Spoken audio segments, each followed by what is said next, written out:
സൂറത്തു ആലു ഇമ്രാനിലെ 159 അള്ളാഹു സുബ്ഹാനഹു വ തആല പറയുന്നത് മനുഷ്യരോടൊക്കെ സൗമ്യമായി പെരുമാറണം.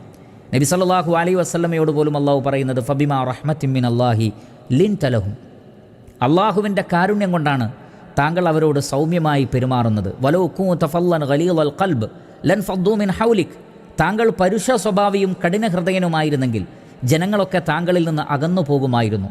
ജനങ്ങളെ ആട്ടിയകറ്റുന്ന പെരുമാറ്റമോ സ്വഭാവമോ ഉണ്ടാവരുത് എന്നാണ്. മറിച്ച് സൗമ്യമായി പെരുമാറുക. ആളുകൾക്ക് നമ്മെക്കുറിച്ച് ഓർക്കുമ്പോൾ സന്തോഷമുണ്ടാകണം. നമ്മുടെ അടുക്കലേക്ക് വരാനും നമ്മോട് സംസാരിക്കാനും അവർക്ക് പേടിയുണ്ടാവരുത്. ആ നിലക്ക് ജനങ്ങൾക്ക് സമാധാനം നൽകുന്ന സൗമ്യഭാവത്തിൽ മറ്റുള്ളവരോട് പെരുമാറുന്നവരായിരിക്കണം യഥാർത്ഥ വിശ്വാസികൾ.